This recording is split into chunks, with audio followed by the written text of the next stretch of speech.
ऊर्जा इसलिए भी है कि डॉक्टर राम मनोहर लोहिया जी के नाम का ही ये संगठन है, लोहिया वाहिनी। और दूसरा, एनर्जी इसलिए ज्यादा दिखाई दे रही है कि उनका रंग लाल है ड्रेस में। अभी तक तो हम लोग कैप पहनते थे, लेकिन अब अगर देखोगे तो इनका जो शर्ट का रंग है वो भी लाल है। हालांकि कई संगठनों पर डंडा भी है, हम किसी को डंडा नहीं देना चाहते, क्योंकि हम लोकतंत्र पर, कानून पर और इस देश के संविधान पर भरोसा करते हैं। आज जो हम लोगों की बैठक हुई है, युवाओं से जुड़े मामलों पर और युवाओं के सामने जो परिस्थितियां हैं और राजनीतिक जो संगठन के माध्यम से हम लोगों को काम करना है, उसको लेकर के बहुत सारे हमारे लोहिया वाहिनी के साथियों ने सुझाव दिए हैं। यहां पर जो बात हुई है वो यही फैसला लिया है कि बेरोजगारी को लेकर के, घटती नौकरियों को लेकर के, योग्यता अनुरूप काम की कमी होना या कम वेतन पर नौकरी मिलना, युवतियों के लिए असुरक्षित वातावरण जो पैदा हो गया है सरकार में, और जिस तरीके से भारतीय जनता पार्टी ने राजनीतिक हस्तक्षेप बढ़ाया है शिक्षा के क्षेत्र में, अधिक फीस महंगी हो गई है, शिक्षा का लगातार निजीकरण होता जा रहा है, या शिक्षा में वो व्यवस्था लागू हो रही है जो गरीब गांव में रहने वाले लोग हैं या मध्यम वर्ग के लोग हैं, उनसे शिक्षा दूर होती चली जा रही है। ऑनलाइन शिक्षा की भी समस्याएं हैं, उनको लेकर के भी सुझाव आए हैं। और इधर जो रोजगार की बात तो हम लोग करते हैं, लेकिन इस सरकार में कमीशनबाजी बहुत बड़ी है, भ्रष्टाचार की भी सीमाएं, ये सरकार के अधिकारी मिलकर के सब सीमाएं तोड़ चुके हैं। इसी तरह मुद्रा वाली योजना को हम लोग बार बार कहते हैं और कई बार कहा कि 33 लाख करोड़ रुपए बांटे गए हैं और 52 करोड़ लोगों को पैसा मिला है, और ये सरकार मानती थी कि एक व्यक्ति को कम से कम रोजगार इससे मिलेगा। तो अगर ये बात हम सरकार की स्वीकार कर लें तो एक भी नौजवान बेरोजगार नहीं बचना चाहिए, हर एक के पास रोजगार होना चाहिए। युवा ही संविधान की रक्षा करेंगे, और न केवल संविधान की रक्षा करेंगे बल्कि आरक्षण को भी बचाने का काम यही युवा करेंगे मिलकर के। हाल ही में जो घटना हुई है, ये जो हमला हुआ था, ये हमला इसलिए भी हुआ है कि सुमन जी दलितों को कुचलने वालों के खिलाफ आवाज उठाने के लिए बुलंदशहर के उस सुनहरा गांव में जा रहे थे, जहां सत्ता सजातियों ने कुछ दलितों को कई बार बेरहमी से रौंदा था, जिसमें एक दलित महिला की मौत भी हुई है और कई बुरी तरह घायल हुए हैं। उत्तर प्रदेश में जो माहौल बना है, उत्तर प्रदेश में थार और बुलडोजर को जानबूझ करके भाजपाई दबंगई और भय का प्रतीक बनाया जा रहा है। ये जो थार और ये बुलडोजर सरकार जानबूझ करके लोगों को डराने के लिए, लोग भयभीत हो जाएं, उसका प्रतीक बनाने का काम चल रहा है सरकार में। ये सच्चाई में तो चुनौती सरकार को दी है, उनकी कानून व्यवस्था को दी है। जो लोग ये कहते थे कि जीरो टॉलरेंस है, जो चुनौती दी गई वो सीधी सीधी चुनौती दी गई है। हम वो लोग हैं जो संविधान को मानते हैं, कानून को मानते हैं, लेकिन इधर देखने को मिला है कि कुछ लोगों को पूरा खुली छूट है, कुछ भी कर सकते हैं। और स्वाभाविक है, वो इसलिए छूट है क्योंकि उन्हीं के स्वजाती लोग बैठे हुए हैं, ऊपर से लेकर के नीचे तक। ये जो बुलंदशहर में हमला हुआ है सांसद आदरणीय रामजी सुमन जी पर, ये हमला कहीं न कहीं इशारा करता है कि उनको सरकार का पूरा सहारा है। याद कीजिए, एक दिन मैंने ये कहा था इसी ऑडिटोरियम में कि सरकार के लोग अभी तो औरों को धमका रहे हैं, लेकिन एक समय ऐसा आएगा ये सरकार के लोग किसी को नहीं छोड़ेंगे, और उसी का उदाहरण हम लोगों को देखने को मिला है। मैं अपने प्रेस के लोगों का धन्यवाद देता हूं कि हर बार आपको तकलीफ देनी पड़ती है हम लोगों को।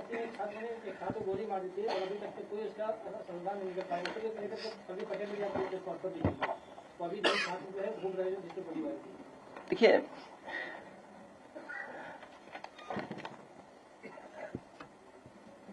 मैंने डेटा दिया था आपको, जिस तरह अधिकारियों की पोस्टिंग है, ये भी है गोरखपुर, अमेठी, कुशीनगर की है। ये डेटा देख लीजिए आप, वो आप समझ गए होंगे कौन ज्यादा है कौन कम है, बताने की जरूरत नहीं है। अभी मैं कुशीनगर होकर के आया था, जो मुझे जानकारी मिली है वहां से, आईपीएस पीपीएस अधिकारी कुशीनगर जिले में पीडीएस समाज का केवल एक है। कुशीनगर जिले में पीपीएस और आईपीएस अधिकारी केवल एक है, एक, आप समझ लीजिए। और फिर जो घटनाएं आप बता रहे हैं, तो जो हमला अभी हुआ था आदरणीय रामविलास सुमन जी पर, उन्हें डराने के लिए हुआ था, डराने के लिए। और ये हमला कोई पहली बार नहीं हो रहा है, ये सरकार का सपोर्ट है, डीजीपी साहब का सपोर्ट है। जो मुख्यमंत्री जी हैं और डीजीपी एक ही तरह के हैं लोग, इसलिए समर्थन है।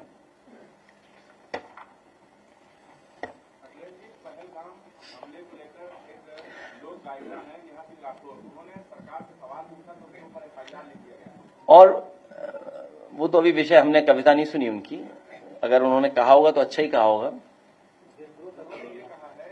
नहीं, अगर कहोगे तो हम प्ले करा देंगे। पहले हमारा तो कोई परिचय नहीं था, पिछली बार मैंने आपसे बोला था, कहो तो हम इस पे चलवा दें। वो भी मैं चाहूंगा कि कौन से पे मिलेगा, उनकी पूरी कविता बताओ, मैं चलवा देता हूँ। नहीं, उनके हैंडल से नहीं चलाएंगे, किसी न्यूज चैनल से चलाएंगे। मुझे लगता है आज तक ने बड़ा अच्छी कवरेज दी है। आज तक वाला दिखाइए, यूपी तक वाला। बीजेपी सरकार में पीडीए की जातियों पर चुन चुन करके हमला हो रहा है। बीजेपी की सरकार में पीडीए की जातियों पर चुन चुन करके हमला हो रहा है। इलाहाबाद में दलित को जिंदा जला दिया था, वाराणसी में पटेल जाति के नौजवान को गोली मार दी। ये पीडीए के लोगों को चुन चुन करके मारा जा रहा है। जौनपुर में मौर्य जाति के नौजवान को दौड़ा दौड़ा करके मार दिया। रामपुर में दलित मूक बधिर बच्ची के साथ दो बलात्कार हुआ। आजमगढ़ में स्रोत जाति के नौजवान के इसलिए मार दिया गया कि उसने जय भीम का नारा लगा दिया था।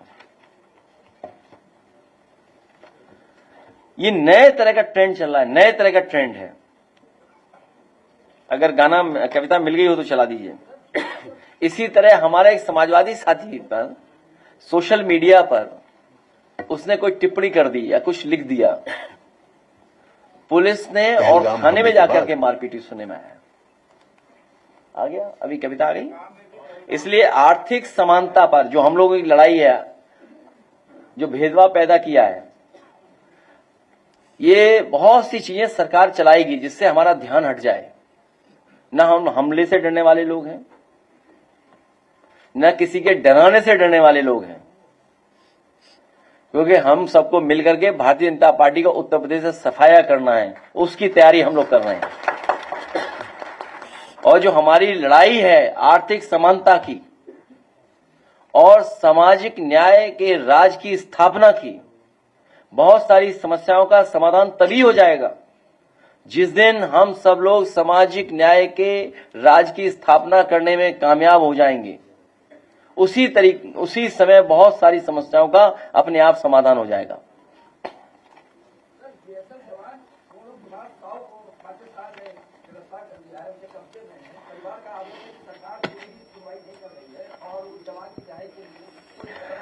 सरकार को पूरी जिम्मेदारी के साथ और जो भी अपने डिप्लोमेटिक चैनल्स हैं, सब तरह के डिप्लोमेटिक चैनल्स का इस्तेमाल कर करके दबाव बना करके उसको छुड़वाना चाहिए।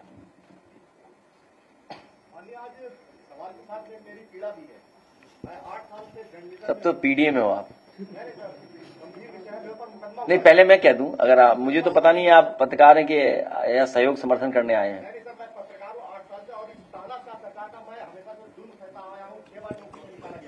लेकिन मुझे उसकी पीड़ा नहीं है। मैंने पहलगाम हमले के सवाल पूछे थे, लेकिन उस सवाल के बाद मेरे ऊपर आईटी एक्ट में मुकदमा दर्ज करा गया है 67 के तहत, 352 के तहत। उसकी भी मुझे पीड़ा नहीं है मुकदमा होने के बाद। लेकिन अब मुझे धमकियां मिल रही है, फोन पे आतंकवादी कहा जा रहा है और ये भी कहा जा रहा है कि हफ्ते भर के अंदर तुझे मार दूंगा। मेरे घर से निकलना फिर मुश्किल हो गया है, पत्रकारिता मेरी खत्म हो चुकी है। अच्छा, आप यूट्यूबर हैं लगता है, किसी अखबार में? ये सर मेरे पास सर मैं एंकर हूँ, न्यूज टीवी न्यूज एंकर। अच्छा, न्यूज टीवी एंकर। ला, हमें दे देना, हम दे देना, कह देंगे, मदद करेंगे आपकी भी। मदद की जरूरत तो है, लेकिन सर ये जिसमें धाराएं लगी है उसकी भी चिंता नहीं थी, लेकिन अब तक मुझे लग रहा है कि मैं मार दिया जाऊंगा। मैं एसीपी के पास गया, उसने मेरी नहीं सुनी, FIR नहीं ली। मैं अपने थाने में गया, उसने कहा साइबर सेल में जाइए, उसमें वहां भी मेरी सुनवाई नहीं हुई। पुलिस मेरी कोई मदद नहीं कर रही है। इसीलिए पीडीए में सबसे पहला वर्ड जो है वो पी फॉर पत्रकार भी है और पी फॉर पीड़ित भी है। इसलिए आपकी भी रक्षा करने की जिम्मेदारी पीडीए समाज की है। कागज दे देना, कागज दिलवाना। पी फॉर पत्रकार। ये जो पुलवामा बहुत सेंसिटिव इशू है और सरकार ने यह भरोसा दिलाया है कि वो सरकार ठोस कदम उठाएगी और सबसे ठोस कदम जो सरकार का लग रहा है वो यही है कि वो जलबंदी करेंगे। हम समाजवादियों का पूरा समर्थन है उनके जलबंदी के लिए। उसी के साथ साथ हमारी मांग है कि शहीद परिवारों के सदस्यों को, उनके परिवार को 10-10 करोड़ से सरकार मदद करे। साथ ही में सरकार उनके परिवार के एक सदस्य को सरकारी नौकरी दे।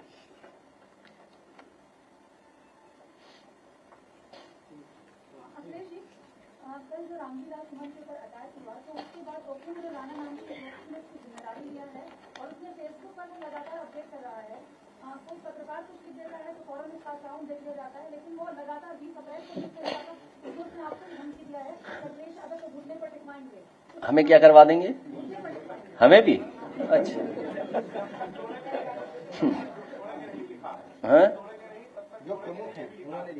देखिए सच्चाई तो ये है कि ऐसे लोग सरकार को ठेंगा दिखा रहे हैं उनकी कानून व्यवस्था को। क्या है कानून व्यवस्था उनकी?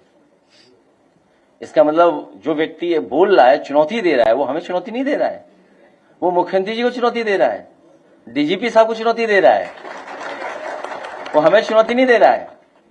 हमारे लाल शर्ट पहने वाले लोगों को हमने शांत किया हुआ है। ये चुनौती हम लोगों को नहीं दे रहे हैं। और सच्चाई तो ये है कि जितने भी एक मिनट, ये जो चुनौती दी जा रही है वो जो वर्दी पहने लोग हैं, ट्रेनिंग पाए लोग हैं, हम तो पॉलिटिकल लोग हैं। ये चुनौती हमें नहीं मिल रही है, ये चुनौती मिल रही है वर्दी पहने हुए ट्रेन लोगों को। ये चुनौती उन्हीं लोगों को मिल रही है। ये चुनौती मिल रही डीजीपी साहब को, चुनौती मिल रही मुख्यमंत्री जी को। हम लोगों को चुनौती नहीं है ये चुनौती और इसलिए भी मिल रही है कि इनका कुछ सीधा संपर्क है, संबंध होगा, और ये सब ऐसे लोग कानून व्यवस्था को ठेंगा दिखा रहे हैं। ऐसी कार्रवाइयों पर बहुत सारे सक्रिय नेता समर्थन कर रहे हैं, जिसमें आपके पुराने सहयोगी राजा भैया भी। मंत्री राजा भैया बोलते तो अच्छा लगता, यही सम्मान है उनका, मंत्री नहीं रहे हैं।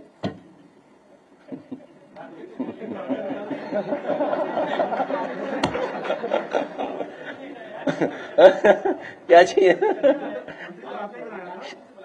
किसकी? नहीं मेरी जानकारी में नहीं है, मेरी सच में मेरी जानकारी में नहीं है।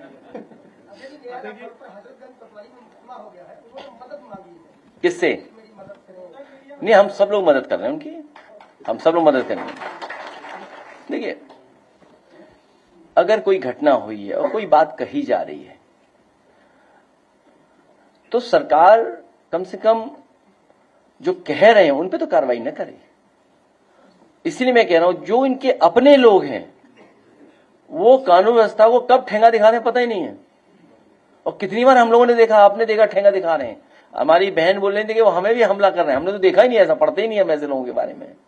और फिर चुनौती, अगर राजनीति कर रहे हैं जैसे हम लोग, अरे इन चुनौतियों का सामना नहीं करेंगे तो राजनीति करना ही भूल जाए हम लोग, बंद कर रहे हैं राजनीति। इसलिए क्योंकि राजनीति कर रहे हैं तो एक बड़ा सपना लेके कर रहे हैं। और सोचिए आप, हम लोगों का विजन देखिए आप, हम लोगों ने हवाई जहाज उतारा सड़क पर, अब मुख्यमंत्री तैयारी कर रहे हैं कि रात में भी उतारेंगे। देखिए हमारे काम का असर देखिए। और मैं आपसे कह रहा हूं, ये हाइब्रिड मॉडल इतना बढ़िया है कि भारतीय जनता पार्टी के जितने मॉडल होते हैं वो कुछ न कुछ लाभ या करप्शन के मॉडल होते हैं। ये हाइब्रिड मॉडल से जो सड़क बन रही है, मैं दावा कर सकता हूं, आप मुख्यमंत्री जी से पूछो जाके ये हाइब्रिड मॉडल क्या है, वो बता ही नहीं पाएंगे। और अगर एक्सप्रेस वे दूसरा देख रहे, अपना तो देख लेते पहले, वो गोरखपुर लिंक जो अभी तक नहीं बन पाई, उधर भी तो उतारे हेलीकॉप्टर। हमारे मुख्यमंत्री इतने अच्छे हैं कि हर सड़क को भी एक्सप्रेस वे समझते हैं।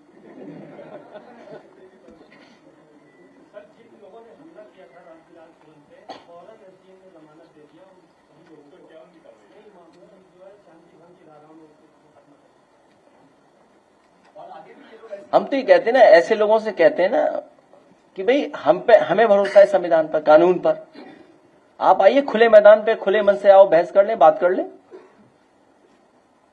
खुले मन से आइए ना, आइए बात कर लें। बात करने में क्या है, किस बात की नाराजगी है? आइए खुले मन से, हम लोग भी बात कर लें आपसे।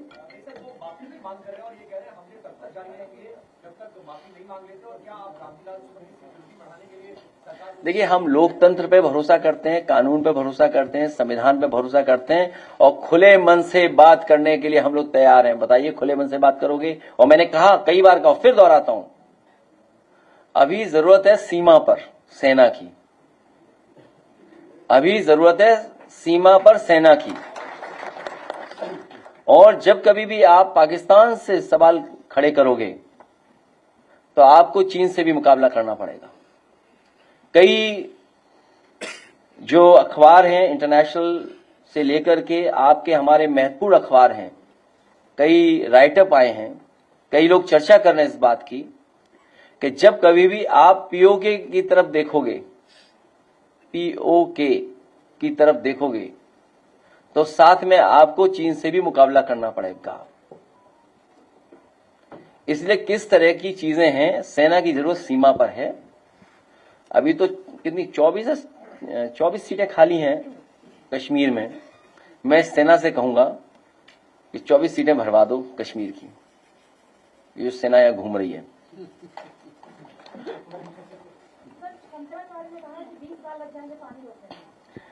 देखिए, मेरी जानकारी में नहीं है चीजें, सरकार दावा कर रही है कि बहुत जल्दी कर देंगे, क्योंकि जो नोटबंदी का परिणाम आया, हो सकता है जलबंदी जल्दी कर दें। नोटबंदी में कहा था कि भ्रष्टाचार खत्म हो जाएगा, आतंकवाद खत्म हो जाएगा। उम्मीद है कि जलबंदी होने के बाद पाकिस्तान खत्म हो जाएगा। भाई, हमें इतना टेक्निकल नॉलेज नहीं है, हमें इतनी जानकारी नहीं है। ये सरकार ही जानकारी दे सकती है कि अगर उस तरह का बड़ा पैमाने पर जो इंफ्रास्ट्रक्चर बनाना पड़ेगा, स्ट्रक्चर्स बनाने पड़ेंगे या रिजर्वायर बनाने पड़ेंगे, उसके लिए कितना समय लगेगा। भाजपा के वरिष्ठ नेता हैं शंकर प्रसाद, अभी दिल्ली में उन्होंने किया है और वो कह रहे हैं कि जितना असंवेदनशील बयान की पराकाष्ठा है कि अखिलेश यादव कह रहे हैं कि कानपुर पीड़ित के साथ हमारा कोई संबंध नहीं है तो हम वहां नहीं जाएंगे। उनको उन्होंने इस तरह से, देखिए ऐसा है, उसमें कोई छिपाने की बात नहीं है। सवाल ये नहीं है मैं किसके घर जा रहा हूं नहीं जा रहा हूं, सवाल ये था कि हमारे घर आतंकवादी क्यों आए, आतंकवादी कैसे आ गए। और जहां तक सवाल उनके घर के जाने का है, हमारी पार्टी के बड़े पैमाने पे नेता जा चुके हैं। बड़े देखिए, सवाल ये नहीं है इधर उधर वाली। देखिए, दिल्ली से अगर ये बात आ रही है तो इसका मतलब ध्यान भटकाना चाहते हैं वो। एक मिनट, ए बेटा खड़े हो। हाँ, ध्यान भटकाना चाहते हैं वो लोग, वो ध्यान हटाना चाहते हैं। तो इसलिए मैंने कहा सवाल ये नहीं है कि मैं घर गया हूं नहीं गया हूं या जाऊंगा नहीं जाऊंगा। सवाल ये कि आतंकवादी आपके घर कैसे आ गए। और सुनने में आ रहा है, जो उनके परिवारों के सदस्यों से सुनने में आ रहा है, जो और प्रदेश के जिनके परिवार के सदस्यों की जान गई है उनसे सुनने में आ रहा है। कहो तो उनके वीडियो में चलवा दूं। इनके मंत्रियों को, इनके मुख्यमंत्रियों को क्या सुनना पड़ा। और सुनने में आ रहा है 1.5 घंटे तक कोई पहुंचा ही नहीं वहां पर। 1.5 घंटे तक कोई पहुंचा ही नहीं मदद के लिए। अस्पताल में पहुंचाने के लिए कोई इंतजाम नहीं था। तो आप क्या कह रहे हैं, हम विश्व गुरु बन गए हैं, अमृतकाल चल रहा है, ये हमारा डंका बज रहा है, हम दुनिया की ये तीसरी अर्थव्यवस्था बने जा रहे हैं। आप सोचिए, तीसरी अर्थव्यवस्था बने जा रहे हो, आप किसी घायल को इलाज नहीं दे पा रहे हो। आप देखिए, एक सवाल ये है कि सुप्रीम कोर्ट ने भी हाल में कहा है राहुल गांधी को लेकर, वीर सावरकर को लेकर, कि इस तरह की स्वतंत्रता सेनानियों पर टिप्पणी नहीं करनी चाहिए। समाजवादी वीर सावरकर को क्या मानते हैं? देखो, ये विषय बहुत लंबा है।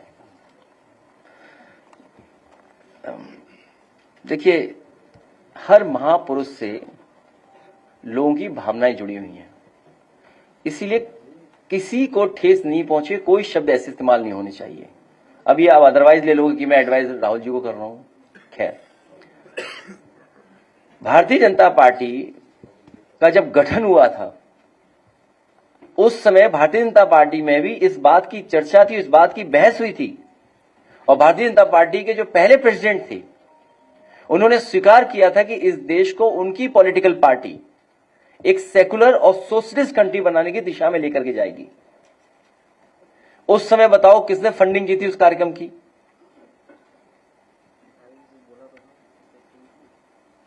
तो जो लोग सेकुलर और सोशलिस्ट कंट्री बनाना चाहते थे, आज बताइए वो कम्युनल हो गए कि नहीं हो गए। कितने कम्युनल हो गए। सोशलिस्ट की जगह वो कैपिटलिस्ट हो गए और इतना गैप पैदा कर दिया कि जिसकी आप कल्पना नहीं कर सकते। इतने बेरोजगार पैदा कर दिए इन्होंने और अर्थव्यवस्था इतनी खराब कर दी कि कुछ हाथों में सब कुछ चला गया।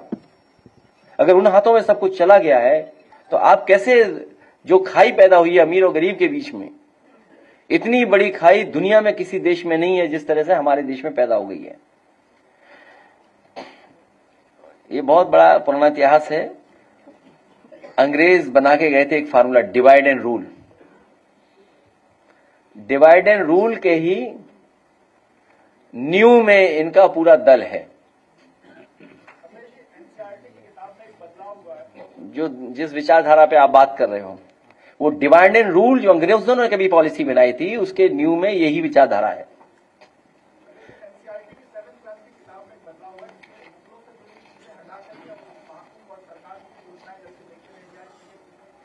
तो उसमें ये भी जोड़ देते कि ये डिजिटल कुंभ था। 66 करोड़ लोग कैसे आए थे, ट्रेन बस अपनी गाड़ियों से, ये भी तो बता देते, डेटा भी तो दे दें उसका। भाई अगर 66 करोड़ लोग आए थे, 66 करोड़ लोग आए थे, तो बच्चा 7th क्लास के ये भी तो जानना चाहेगा कि 66 करोड़ लोग बस से आए थे, ट्रेन से आए थे, पैदल आए थे। अब जैसे उदाहरण दो मुख्यमंत्री जी का, अखबार में ऐड दिया उन्होंने कि 17 एक्सप्रेसवे बन रहे हैं। हमने पूछा ये झूठ के एक्सप्रेसवे कहां बन रहे हैं 17? तो उन्होंने प्रचार बदल दिया, उन्होंने कहा कि 7 और 6 बन रहे हैं। तो 4 बोले सपनों में। तो अभी आज के अखबार में पढ़ रहा था मैं, एक एक्सप्रेसवे हरिद्वार बनेगा, एक इधर बनेगा, एक उधर बनेगा। समय बचा नहीं है। 8 साल मना रहे हो आप, 00। 8 तब बनता है जब 2 जीरो हो। 8 साल, 8 तब बनता है जब 00 हो, 1 जीरो नीचे 1 जीरो ऊपर। और बचा नहीं समय कुछ भी। आखिरी बजट आना है और कितने एक्सप्रेसवे बनाने जा रहे हैं आप अखबार में पढ़ लो। तो आप भी तो गलत लिख देते हो। क्यों लिखते हो आप भी अखबारों में लिख देते हो। अच्छा, उनके हवाले सब ठीक है, अब जाने दो।